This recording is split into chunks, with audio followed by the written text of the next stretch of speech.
Herkese selamlar. Bu dersimizde map, filter ve lambda funksiyalarının ne olduğunu, necə istifadə edildiyini öğrenəcəyik.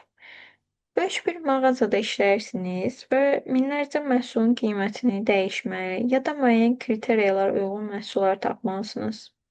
Yəni düşünün, hər birini ayrı-ayrı yoxlamaq çox vaxt aparar. Yəni eyni bir əməliyyatı təkrar-təkrar yerinə yetirirsiniz.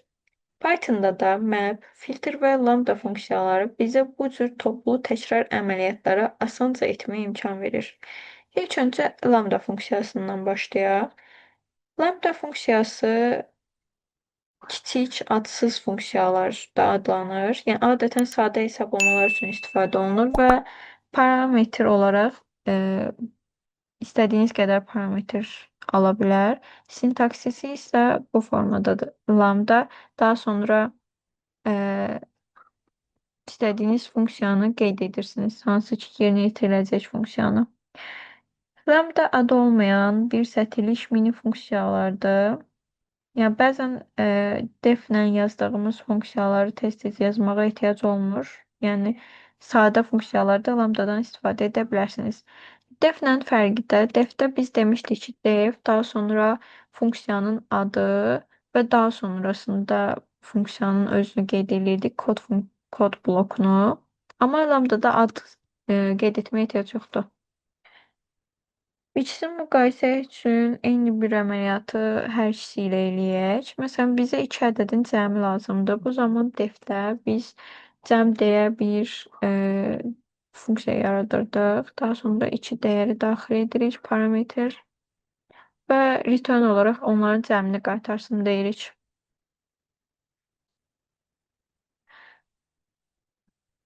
Lambda ilə bunu necə yaza bilərik? Lambdada da bir dəyər yaradırıq. Məsələn, topla deyə bir dəyər yaradıram. Lambda deyirəm. Lambdada da 2 dəyər göndərəcəyik. A və B. Və sonra qoşa nöqtə qoyuram. A plus B deyirəm.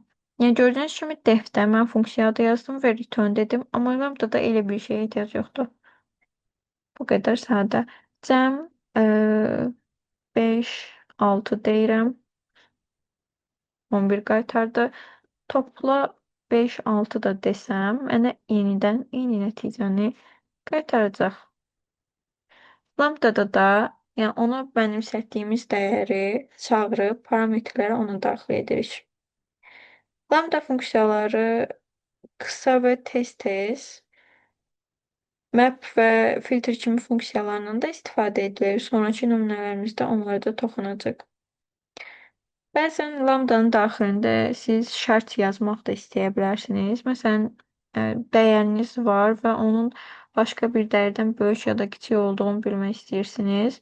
Bu zaman if else-dən istifadə edə bilərsiniz. Dəyişənimi yaratdım, lambda funksiyamı tanıtdım. Daha sonra mənim bir parametrim olacaq, x deyirəm və şərtimi yazıram. If else-lərdə daha əvvəlində öyrənmişdik ki, onları tək sətirdə yazmaq mümkündür. Bunun üçün ilk öncə nəticəmi yazıram, böyükdür deyirəm. Daha sonra şərtimi yazıram, if əgər x ondan böyükdürsə, mənə bu nəticəni versin. Əgər böyük deyilsə, else halında isə onun nəticəsini sonda yazıram. Bu qədər sadə. Və daha sonra mən müqayisə etmək ədədimi daxil etmək istəyirəm. 45 yazıram və mənə böyükdürü qaytardı. 4 desəm, kiçik qaytaracaq. Digər bir haqqında danışmaq istədiyim funksiya map funksiyasıdır. Bir qabda müxtəlif meyvələr var, alma, armud, banan və sən istəyirsən ki, hamısını bir alətdən istifadə edərək doğrayasan. Yəni hamısını eyni şeyi etmək istəyirsən. Burada doğrama maşınından istifadə edirsən və hər meyvəni avtomatik doğrayacaq. Pythonda map funksiyası bu doğrama maşını əməliyyatı yerinə yetirir. Yəni bir siyahıdakı hər element üçün eyni işi görür. Map funksiyası bir siyahıdakı hər elementə eyni funksiyanı tətbiq edir və yenidən sənə yeni bir siyahı qaytarır. Map funksiyasının sintaksisi 2 parametr alır. Bir tətbiq etmək istədiyimiz funksiya və daha sonra üzərində işlədəcəyimiz ədəd, siyahı, list, yəni fərqi yoxdur, o sizdən asılıdır. Funksiya hissəsi lambda ilə yazılmış funksiyalar da ola bilər, def ilə yazılmış funksiyalar da ola bilər. Yəni hər iki tərəf sizdən asılıdır. Məsələn, bir nümunə üzərinə gedək. Mən rəqəmlərin kvadratını tapmaq istəyirəm. Bu zaman mapdən istifadə edərək bizə verilən siyahının daxilindəki rəqəmlərin kvadratını necə tapa bilərəm? Normal üsulda biz yenidən bir list yaradıb for döngüsündən istifadə edərək onların kvadratını tapa bilərəm. Məsələn, bir boş list yaradıram. Bu birinci üsulumuzdur.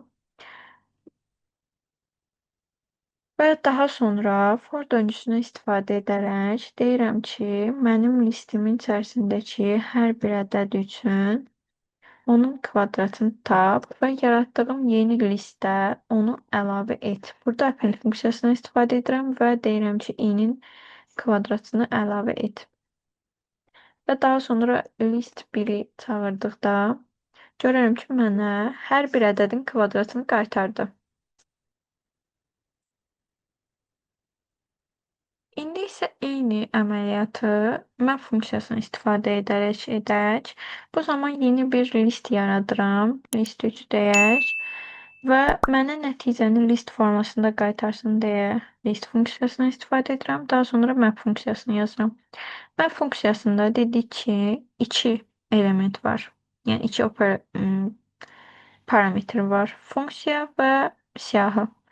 Biz funksiya üçün lambdadan istifadə edirik. Lambda dəyərim x və daha sonra əməliyyatımı deyirəm, kvadrata qaldır və virgül qoyub siyahını da daxil edirəm. Siyahım da ədəd idi. Bu formada artıq mən həmin əməliyyatı yerinə yetirdim. Və list 3-ü çağırsam, mənə görərəm ki, eyni şey qaytarır. Gördüyünüz kimi eyni şey qaytardı. Digər haqqında danışmaq istədiyim funksiya filtr funksiyasıdır.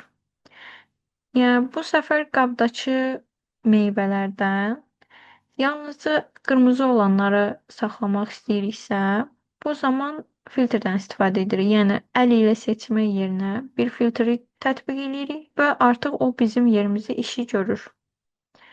Filtr funksiyasının sintaksisi map funksiyasının sintaksinə oxşayır. Burada da 2 parametr var. Funksiya və siyahı.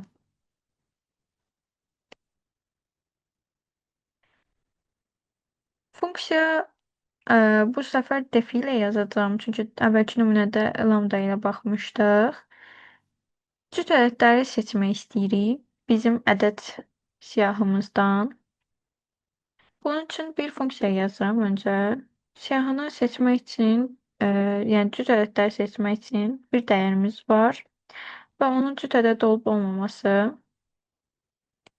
enter basım return 2-yə bölünüb bölünməməsi deməkdir. Yəni x 2-yə qalıqsız bölünürsə, yəni 0-a bərabərdirsə true verir. Yəni bu cüt ədəddir deməkdir. Funksiyamı yazdım və daha sonra yeni bir list yaradıram. Yəni daha doğrusu dəyişən yaradıram. Məsələn, list 4 deyək və ona deyirəm ki, mənə list formasında qaytar, hansı ki filtr verərək cüt ədədlərə. Funksiyamın adı cütdür adını yazdım və daha sonra siyahımı yazıram. Yəni bu qədər sadə. Və daha sonra run edirəm. Bu zaman list 4-ü çağırdıqda görərəm ki, mənə 2 ilə 4-ü qaytarıb sadəcə. Bunu lambda ilə də yazmaq mümkündür təbii ki. Eyni qaydada list deyirəm və bu səfər filtrdə funksiya yerinə lambda yazıram. Yəni eyni əməliyyatı hansı ki defdə yazdığımız burada qeyd edirəm. X bölünsün 2 bərabərdir 0 və daha sonra siyahını qaytarıram.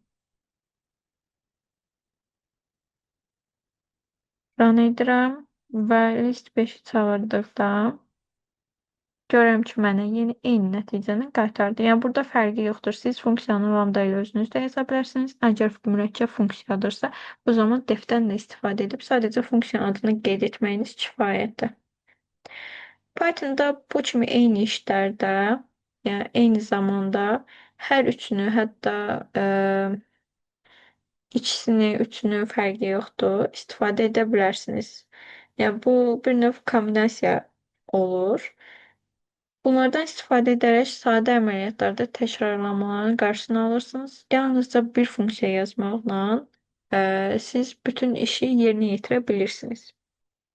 Bugünkü dərsimizdə map, filter və lambda funksiyalarının necə istifadə edildiyini öyrəndik.